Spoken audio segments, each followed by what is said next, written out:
शौकत, क्या कहेंगे जम्मू कश्मीर की सियासत ये कौन सी करवट ले रही है और क्यों इतना तीखा हमला अब हो रहा है नेशनल कॉन्फ्रेंस का कांग्रेस के ऊपर और कांग्रेस का नेशनल कॉन्फ्रेंस के ऊपर, खासतौर से जम्मू कश्मीर के हम अगर पेरिफेरी में बात करें।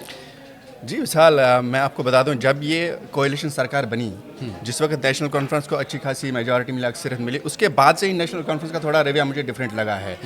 और उसके बाद जब हुकूमत बनी, फिर कलमदान बांटने की बारी आई, तो उस वक्त भी पहले से थोड़ा सा, लेकिन अब मुझे लगता है कि कांग्रेस का पैमाना लबरेज जो है ना, बोलते हैं ना, सबर का पैमाना लबरेज हो रहा, मुझे लगता है वो हो रहा। क्योंकि कल भी मैंने एक कांग्रेस लीडर का बाइट सुना था, बयान सुना, तो वो ये बोल रहे थे कि अगर हम कांग्रेस एनसी के साथ नहीं लड़ते, अलायंस में नहीं आते इनके साथ, तो हम कम से कम 20 से 25 सीटें जीतते। और इन्होंने ये तक कहा कल कि जब एलजी एडमिनिस्ट्रेशन थी तो काम होते थे, हम उनके पास जाते थे, हमारे काम होते थे, लोगों के काम होते थे, लेकिन जब से उमर अब्दुल्ला हुकूमत बनी है कुछ काम भी नहीं हो रहे हैं। तो मुझे लगता है कि अब एक लिमिट हो गई है जहाँ पे एक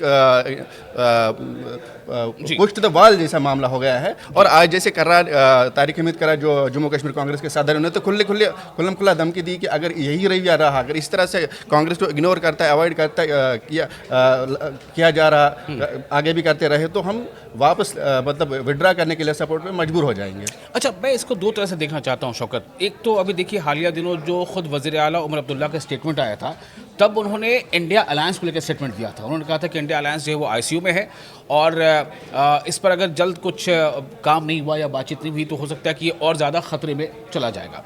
इस पर जाहिर सी बात है कि अपोजिशन पार्टी जो मेन पार्टी है जम्मू कश्मीर वो बीजेपी है, तो उसने इस पर काफ़ी चुटकी भी ली थी। सुरेश शर्मा का भी स्टेटमेंट आया था, पठानिया ने भी स्टेटमेंट दिया था। उन्होंने कहा था कि दरअसल उन्हें अब रियलाइज़ हुआ है, यानी बीजेपी का मौक़िफ़ ये है कि ये जो इत्तेहाद है ये उसूलों पर मबनी इत्तेहाद नहीं था, इसलिए ऐसी नौबत आनी ही थी। क्या ये एक मतलब वाजिब बात है या सही बात है जो बीजेपी कह रही है?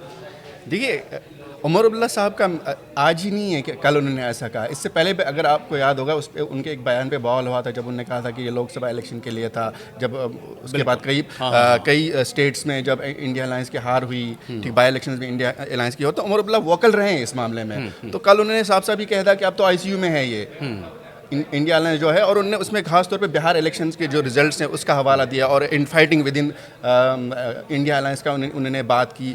तो मुझे लगता है कि और साथ ही ये भी कहा उन्होंने कि इंडिया अलायंस जो है वो बीजेपी से लड़ नहीं पा रही है। बिल्कुल, उन्होंने सबसे बड़ी यही है कि इलेक्शन में बीजेपी की जो पॉलिसीज़ है या जो रवैया है, जो तरीक़ेकार है, उससे लड़ने में, उनको हराने में इंडिया अलायंस नाकाम हो रही है। और उसके अलावा फिर आपस में अरसा कशी, आपस में लड़ाई झगड़ा है, तो उस वजह से मुझे लगता है